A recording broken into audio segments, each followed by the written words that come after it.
සියලු දෙනාට සුබ දවසක්. යේසු පිහිටයි. මතෙව් තුමාගේ සුභාරංචියේ 4 වෙනි පරිච්ඡේදයේ 4 වෙනි පදයේ යේසුස් වහන්සේ මෙසේ කියනවා.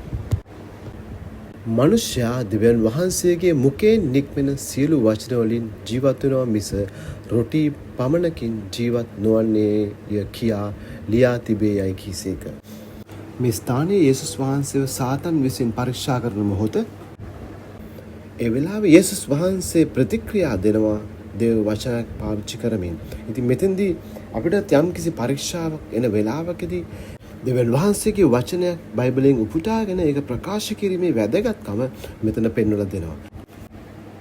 පරීක්ෂාවට ලක් වුණු තුන්වෙනි අවස්ථාවේදී මේ මතෙව් පොතේම 4 වෙනි පරිච්ඡේදයේ 10 වෙනි පදයේ කියනවා සාතන් අහක් යව. මෙතනදී යේසුස් වහන්සේ පෙන්ලා දෙනවා අපිට ආධිපත්‍ය තියෙනවා, බලය තියෙනවා සාතන්ට අහක් ඔයව කියලා ඔහුව එලවා දමන්න. ඉතින් මේ වෙලාවේ අපි ඉගෙන ගන්න අවශ්‍යයි අපි පරීක්ෂාවට වැටෙන මොහොතේදී අපිට බලය තියෙන බව, සාතන්ව එළවීමේ බලය අපිට තියෙන බව අපි මෙතනදී හේතු ගත යුතුයි. හිතන්න අපි निराहारව යාචනා කරනවා කියලා. හිතපු ගමන් අපි මේ निराहारව යාචනා කරද්දී අපිට निराहारව ඉන්න වෙලාව අපිට සමහරලාට පරීක්ෂාවක් එනවා කෑම කන්න කියලා. සමහරලාට ඒ අවශ්‍යතාවයක් නෙමෙයි, සමහරලාට ඒක පරීක්ෂාවක්. ඉතින් මේ වෙලාවට අපිටත් මේ දේව වචනය පාවිච්චි කරලා සතුරාට විරුද්ධව නැගිටින්න පුළුවන්. නැගිටලා අපේ निराहार යාචනාව අපිට දිගටම කරන් යන්න පුළුවන්. මතෙව් තුමාගේ සුභාරංචි 8 වෙනි පරිච්ඡේදයේ 3 වෙනි පදයේ මෙසේ කියනවා. උන්වහන්සේ අත දිගුකොට ඔහු පිට තබා මම කැමැත්තෙමි පවිත්‍ර වෙන්නයි කීසේක. එකෙනෙහිම ඔහු කුෂ්ඨයෙන් පවිත්‍ර විය. මෙතනත් මම දකින්නේ යේසුස් වහන්සේ ඒ ගෝලයන්ට ඒ කාලේ ඉගන්වුවා ඔවුන්ට කොහොමද යාචනා කරන්න කියලා. මේ කුෂ්ඨ රෝගියාට යේසුස් වහන්සේ කියනවා, ප්‍රකාශ කරනවා පවිත්‍ර වෙන්නයි කීසේක. ඉතින් අපි සමහරලාට ලෙඩට යාචනා කරද්දී අපිට මේ වගේ වචන පාවිච්චි කරන්න පුළුවන් අවස්ථානුකූලව. ඉතින් මෙතෙන්දිත් මතෙව්ගේ සුභාරංචිය 8 වෙනි පරිච්ඡේදයේ 13 වෙනි පදයේ මෙසේ කියනවා. යේසුස් වහන්සේ 100කට මුලාදානියට කතා කොට ඵලයන්න නුඹ අදාගත් ලෙසම නුඹට වේවායි කිසේක. ඒ පැයේදීම මෙහි කරුවා සුවපත් විය. මේකත් අපිට හොඳ උදාහරණයක් යේසුස් වහන්සේ කෙසේද ප්‍රකාශය නිකුත් කරන්න කියලා. උන්වහන්සේ මෙතන කියනවා නුඹ අදාගත් ලෙසම නුඹට වේවායි කිසේක. අපිට යාචනා කරද්දී මෙවන් වචන පාවිච්චි කරන්න පුළුවන්, විශේෂයෙන් රෝගීන් ගැන යාචනා කරද්දී. එලෙසම මතෙව් 8:14 කියනවා යේසුස් වහන්සේ පේතෘස්ගේ ගෙට ඇතුළු කල ඔහුගේ භාර්යාවගේ මව් උණ රෝගයෙන් ඔත්පලව ඉන්නවා දැක ඇගේ අත ඇල්ලුසේක. එවිට උණ රෝගය ඇගෙන් පහව ගියේය. ඉතින් අපිටත් හොඳ උදාහරණයක් යේසුස් වහන්සේ ආශා කළ ක්‍රමය. එලෙසම මතෙව් 8:17 මෙසේ කියනවා මෙසේ ඌයේ උන්වහන්සේම අපේ දුර්වලකම් ගත්සේක, අපේ රෝග උසුලා ගත්සේකයි අනාගත වත්‍රෝ යසායා කරනකොට කියන ලද කාරණාව සම්පූර්ණ වෙන පිණිසය. නැවතත් මතෙව් 8:26 B කොටසේ කියනවා නැගිට සුළඟටත් මුහුදටත් සැරකලසේක. එවිට මහත් නිශ්චලයක් විය. මෙතෙන්දී යේසුස් වහන්සේ පෙන්ලා දෙනවා අපිට කුණාටුවක් අපි අත්දකින්න පුළුවන්, සුළඟක් අත්දකින්න පුළුවන්, අපිට තරවටු කරන්න පුළුවන් බව යේසුස් වහන්සේ මෙතන පෙන්වලා දෙනවා කිතුණුව වශයෙන්. මතෙව් තුමාගේ සුභාරංචි 8 වෙනි පරිච්ඡේදයේ 31 වෙනි පදය යක්ෂයෝද ඔබ අප දුරු කරන සේක් නම් ඌරු ලැලට වැහෙන්න අප ඇරිය මැනවයි උන්වහන්සේගෙන් ඉල්ලුවෝය. ඵලයව් යයි උන්වහන්සේ ඔවුන්ට කීසේක. එවිට ඔහු පිටත් වී ගොස් ඌරන්ට වැසුණෝය. බලව ඒ මුළු රැළ ප්‍රපාතයේ දිගේ මුහුදට වේගයෙන් දිව ගොස් ජලයේ වැටි මලෝය. මෙතෙන්දී යේසුස් වහන්සේ පෙන්වලා දෙනවා අපිට සමහර යාචනාවල් කරන වෙලාවට, සමහර යක්ෂයන් දුර්ණ කරන වෙලාවට අපි කොහොමද ඒ දේ කරන්න කියලා යේසුස් වහන්සේ මෙතන පෙන්වලා දෙනවා. නැවතත් මතෙව්ගේ සුභාරංචි 2 B කොටසේ කියනවා යේසුස් වහන්සේ ඔවුන්ගේ ඇදහිල්ල දැක පුත්‍රය ධෛර්යවත් වෙන්න නුඹේ පව් කමා කරන ලද්දේ යයි අංශභාග රෝගියාට කීසේක. නැවතත් කියනවා නැගිට නුඹේ ඇඳ අරගෙන නුඹේ ගෙදරට ඵලයන්යි අංශභාග රෝගියාට කීසේක. එවිට ඔහු නැගිට තමාගේ ගෙදරට ගියේය. ශුද්ධ වූ යොහන්ගේ සුභාරංචියේ 20 වෙනි පරිච්ඡේදයේ 23 වෙනි පදය. යමකෙකුගේ පව් නුඹලා කමා කරුද ඒවා ඔවුන්ට කමා කරු ලැබේ. යමෙකුගේ පව් නුඹලා කමා නොකර උද ඒවා කමා කරු නොලැබේයි ඔවුන්ට කීසේක.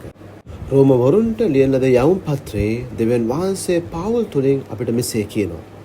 එබැවින් සහෝදරයනි, නුඹලාගේ ශරීරයන් ජීවමාන වූ ශුද්ධ වූ දෙවියන් වහන්සේ විසින් පිළිගත හැකි වූ යාගයක් කොට ඔප්පු කරන හැටියට දෙවියන් වහන්සේගේ දයාවන් නිසා නුඹලාගෙන් ඉල්ලමි. එය නුඹලාගේ ආත්මික සේවය වේ. නුඹලා මේ ලෝකයේ ආකාරයට සමාන නොවි දෙවියන් වහන්සේගේ කැමැත්ත එනම් යහපත් වූ පිළිගත යුතු වූ සම්පූර්ණ වූ දෙය කුමක්ද කියා දැනගන්නා පිණිස සිත අලුත් කර ගැනීමෙන් අන්‍යාකාරයත්වෝ වෙයල්ලා. මෙතෙන්දී කියනවා නුඹලාගේ ශරීරයන් ජීවමාන වූ ශුද්ධ වූ දෙවියන් වහන්සේ විසින් පිළිගත හැකි වූ යාගයක් කොට ඔප්පු කරන හැටියට අපි මෙතෙන්දී යේසුස් වහන්සේ පිළිගත්තට පස්සේ දේව වචනය කියවීමෙන් අපේ ජීවිතය හැඩගසා ගැනීමෙන් සිත අලුත් කර ගැනීමෙන් අන්‍යාකාරයත්වෝ වෙන්න අවශ්‍යයි. සිත අලුත් කර ගන්න නම් අපි දේව වචනය කියවන්න අවශ්‍යයි. එය මෙනෙහි කරන්න අවශ්‍යයි. ඉන්පසු ඇදහිලිවන්තයාගේ වගකීම තමයි ශරීරය පුරුදු පුහුණු කිරීම මේ ආත්මයට අනුකූලව මේ සිත අලුත් කරගත්තු සිතට අනුකූලව ජීවත් වෙන්න. සමහරලාට අපේ ශරීරය කියයි අපි පුරුදු වෙලා හිටියනම් සිගරට් එකක් බොන්න නැවත මට සිගරට් එකක් බොන්න අවශ්‍යයි කියලා. ඒතකොට අපි ආත්මය තුලින් ශරීරය පාලනය කරන්න අවශ්‍යයි. අපි දැන් ඒ දේවල් කරන්නේ නැති පුද්ගලයෙක් බව. අපි තේ බොන්න ඇබ්ලහි වෙලා හිටියනම් අපි ශරීරයට කියන්න අවශ්‍යයි දැන් අපි ඉස්සර වගේ තේ බොන්නේ නැහැ කියලා ඒ ශරීරය පුරුදු කරන්න අවශ්‍යයි. අපි යම්කිසි වැරද්දයකට පුරුදු වෙලා හිටියනම් අපේ සිත තුළින් අපි ශරීරය පාලනය කරමින් එය දැන් නවත්තන්න අවශ්‍යයි. තවත් දාවිද්ගේ වචනයක් දාවිද් තමාගේ දෙවියන් ස්වාමීන් වහන්සේ තුළ ශක්තිය උපදවා ගත්තේය.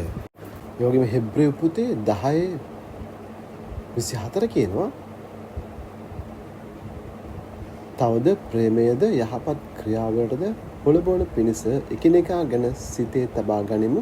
සමහරුන්ගේ පුරුද්ද ලෙස අපේම රැස්වීම අත් නෑර ඒ දවස ලංවන බව නුඹලාට පෙනෙන ප්‍රකාරයට වඩා එකිනෙකාට අවවාද කරමු. මෙතනදි කියන රැස්වීම අතපසු කරන්න එපා කියලා. ඒ කියන්නේ අපි සභාවට යෑම අපි අතපසු නොකළ යුතු දෙයක්. 1 පේදුරුස් 1:15 නුඹලා කැඳ වූ තැන වහන්සේ ශුද්ධව සිටිනාක් මෙන් නුඹලාගේ මුළු හැසිරීමේදී ශුද්ධව සිටපල්ලා. මක් නිසාද මා ශුද්ධව සිටින හේන් නුඹලා ශුද්ධව සිටිය යුතුයයි ලියා තිබේ.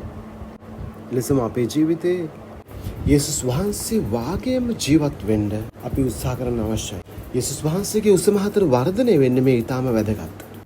ප්‍රේරිතයන්ගේ ක්‍රියාපොතේ 17 වෙනි පරිච්ඡේදයේ 6b කොටස. ලෝකේ පෙරළුවා වූ මොහු මෙහි ඇවිත් සිටිති. මෙතන මේ කියන්නේ පාවුල් සහ සීලස්ට. ඔවුන් ලෝකේ පෙරලනවා කියලා තමයි මේ මිනිස්සු කියන්නේ. ඒට හේතුව ඔවුන්ගේ බලවත් සේවය. අපිට ලෝකයේ පෙරලන්න පවා හැකියාව තියෙනවා. ඒ කියන්නේ ලෝකේ පෙරලනවා කියන්නේ මේ ලෝකේ යේසුස් වහන්සේ විතර දිනා ගන්න හැකියාව තියෙනවා. ඉතින් සුභාරංචිය බලෙන් යුක්තව මේ ලෝකයට මේ දේශයට ගෙන යන පිණිස අපි යේසුස් වහන්සේ වගේ වෙමු. යේසුස් වහන්සේගේ උසමහතට වැඩෙමු. ශුද්ධකමේ අලංකාරයෙන් ජීවත් වෙමු. අපිට පවුලක් වශයෙන් අවුරුදු 4-5ක් හම්බුණා. පවුල් යම්කිසි පවුල් ප්‍රමාණයකට කැපවීමෙන් සේවය කරන්න. ඔවුන්ගේ රෝග දුසයි ආරක්ෂා කරන්න, ඔවුන්ව රැක බලා ගන්න. ඉතින් මේ කාලේ උන්වහන්සේ අපිට දුන්නා වූ ආශිර්වාදමත්ම කාලය කියලා තමයි අපි දකින්නේ. ඉතින් අපි උන්වහන්සේට සේවය කරොත් කැපවීමෙන් උන්වහන්සේ අපිට පෙරලා ආශිර්වාද කරනවා. දේව වචනේ මෙසේ ඒ බව සඳහන් වෙනවා. නැවතත් මාක්තුමාගේ සුභාරංචියේ 10 වෙනි පරිච්ඡේදයේ 29 වෙනි පදය සිට සැබවක් නුඹලාට කියමි. මා නිසාද සුභාරංචිය නිසාද ගෙය හෝ සහෝදරයන් හෝ මව් හෝ පියා හෝ දරුවන් හෝ ගම්හිම් හෝ අත්හැරිය කවරෙක් නමුත් දැන් මේ කාලයේදී ගෙවල්ද සහෝදරයන්ද සහෝදරියන්ද මව්වරුන්ද දරුවන්ද ගම්බිම්ද පීඩා සහිතව සියක් ගුණයක් හා අනාගත ලෝකයේදී සදාකාල ජීවනයේද නොලබා නොසිටින්නේය. අපිට මේ බයිබල් පදය පරිදි අපිට ආශිර්වාද ලැබුණා. ඒ වගේම යම්කිසි පීඩාවලටත් මුහුණ පාන්න සිද්ධ වුණා. නමුත් ඒ සියල්ලේදීම අපිට අතිශයින් ජය උන්වහන්සේ ලබා දුන්නා. ධර්මිෂ්ඨය 7 වරක් වැටුණත් නැගිටින්නේ කියලා දේව වචනේ කියනවා. මෙතන කියන්නේ අපි කීපාරක් වැටුණත් අපිව නැගිටවන්න දෙවියන් වහන්සේට බලය තිබෙනවා. හැබැයි මම ඉස්සෙල්ලා බයිබලයේ කියු පරිදි දෙවියන් වහන්සේ අපිට වෙන සෑම දෙයක්ම උන්වහන්සේ හොඳ හතර හරවනවා. ඒකින්ද සමහරවිට ඒක පීඩා වුණා උන්වහන්සේ ඒ ආශිර්වාදයේ බවට හරවනවා. ඒ වගේ මේ කාලයක බයිබල් ස්ටඩි එකට මට යන්න සිද්ධ වුණා සිකුරාදා උදේ.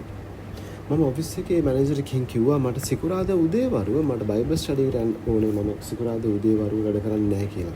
ඉතින් මේ මැනේජර් මට අවසර දුන්නා. ඇත්තටම අවුරුද්දකට වැඩි කාලයක් මේ සිකුරාදා උදේ වරුව මම වැඩ කරේ නැහැ. ඉතින් මේ කම්පැනි මේ වැඩ නැති කම්පැනියක් නෙමෙයි හොඳටම වැඩ තියෙනවා. ඉතින් මිනිස්සු බිසි උදේට වැඩ එන්න පුළුවන්. ඒත් හැබැයි මට දෙවියන් වහන්සේගේ අනුග්‍රහය ලැබුණා මට සිකුරාදා උදේ වරුව මේ බයිබල් ස්ටඩි එකට සහභාගී වෙන්න. ඉතින් මගේ ජීවිතයේ සෑම අවස්ථාවකම මම උන්වහන්සේගේ වචනය ඉගෙන ගන්න, උන්වහන්සේට සේවය කරන්න, උන්වහන්සේගේ වැඩ කරන්න පුළුවන් උපරිම උත්සාහය මම අරන් තිබෙනවා. ඉතින් මෙතෙන්දී උන්වහන්සේ පෙරලා අපිට ආශිර්වාද කරනවා. එක කාලයක මට අවස්ථාව ලැබුණා අවුරුදු 2මාරක් 3ක් කිලෝමීටර් 30 ගාණක් ගිහින් හැම සෙනසුරාදා ඉරිදම ස්ථානයේ නැවතිලා ඉඳලා දේව වචනය ඉගෙන ගන්න. අපි දන්නවා මේ කාලේ අපි සමහරලාට ඉගෙන ගන්න නම් අපි මේ වගේ කාලය වැය කරනවා ලෝකයේ දේවල් උදෙසා. ඉතින් අපි ස්වර්ග රාජ්‍ය උදෙසා අපි ආයෝජනය කරන්න අවශ්‍යයි. මෙතනදී කාලය වෙන්න පුළුවන්, මුදල් වෙන්න පුළුවන්, තමන්ගේ ශක්තිය වෙන්න පුළුවන්, තමන්ගේ ඥාණය වෙන්න පුළුවන්. අපිට මේ හැම දෙයකින්ම දෙව රාජ්‍යයේ ආයෝජනය කරන්න පුළුවන්. අපි දැන් දන්නවා මේ කාලේ සමහර රත්තරන් වල ආයෝජනය කරනවා. සමහරු එක එක දේවල් වල ආයෝජනය කරනවා. හැබැයි ස්වර්ග රාජ්‍යයේ ආයෝජනය තමයි මේ ලෝකයේ තියෙන බලවත්ම ආයෝජනය. එලෙසම ප්‍රතිලාභ වැඩිම ආයෝජනය තමයි ස්වර්ග රාජ්‍ය ආයෝජනය. මේක දේව වචනය පැහැදිලිව කීප තැනකම සඳහන් වෙනවා. මම මේ සෙන්සුරාදා ගිය ස්ථානයේ හැමදාම සෙන්සුරාදා දවල් කෑම ඔක්කොම එකතු වෙලා කන්නේ. ඉතින් මෙතන මේ දේව සේවකයාගේ භාර්යාව මට කියපු දෙයක් තමයි මම කෑම හදනවා යම්කිසි ප්‍රමාණයක්. හැබැයි මේ ඔක්කොම කාලා ඉවර වෙනකන් ඒ කෑම ඉවර වෙන්නේ නැහැ කිව්වා. මේක අවුරුදු ගාණක් මේ කෑම මම කාලා තියෙනවා මේ ස්ථානේ. මම දැකලා තියෙනවා ඒ සිස්ටර් තමයි අන්තිමට කන්නේ. ඇයත් කාලා අවසන් කරුවාට පස්සේ තමයි ඒ කෑම ඉවර වෙන්නේ. ඉතින් දෙවියන් වහන්සේ එදා 5000කට කන්න දුන්න වෙලාවේ ආශිර්වාදය ලැබුවා පමණක් නෙමේ අදත් අපේ ජීවිතවල උන්වහන්සේ එසේ ආශිර්වාද අපිට කරන්න උන්වහන්සේ බලවත්ව සිටිනවා. සුදු මතයතුමාගේ සුභාරංචියේ 6 වෙනි පරිච්ඡේදයේ 19 වෙනි පදය. පොළොවෙහි නුඹලාට වස්තු රැස් කර නොතබල්ලා. එවිට කාවෝද මලකඩද ඒවා නාස්ති කරදී. සොරුද උබැන් කන සොරා ගනිති. නමුත් ස්වර්ගෙහි නුඹලාට වස්තු රැස් කර තබා ගනිල්ලා. එහිදී කාවෝවත් මලකඩවත් ඒවා නාස්ති නොකරති. සොරුද උමන් කන සොරා නොගනිති. යෝගෙන් පාවුල්තුමා නැවතත් පිලිප්පි පොතේ 4 වෙනි පරිච්ඡේදයේ 17 කියනවා මා තෑග්ග සොයනවා නොව නුඹලාගේ ගණනට වැඩි වෙන්නා වූ ඵල සොයමි. මෙතන ඉංග්‍රීසි බයිබලයේ කිං ජේම්ස් පරිවර්තනයේ මෙසේ කියනවා not because I desire a gift but I desire fruit that may abound to your account. මෙතනදී පාවුල්තුමා පැහැදිලිව කියනවා නුඹලා මට දීමෙන් නුඹලාගේ බැංකු ගිණුමට නුඹලා ආශිර්වාද එකතු කරගන්න බව. මතයතුමාගේ සුභාරංචි 12:15 කියනවා බොහෝ සමයෝ උන්වහන්සේ අනුව ගියෝය උන්වහන්සේ සියල්ලන්ට සුව කොට. මෙතන සියලු දෙනාම උන්වහන්සේ සුව කළ බව සඳහන් වෙනවා.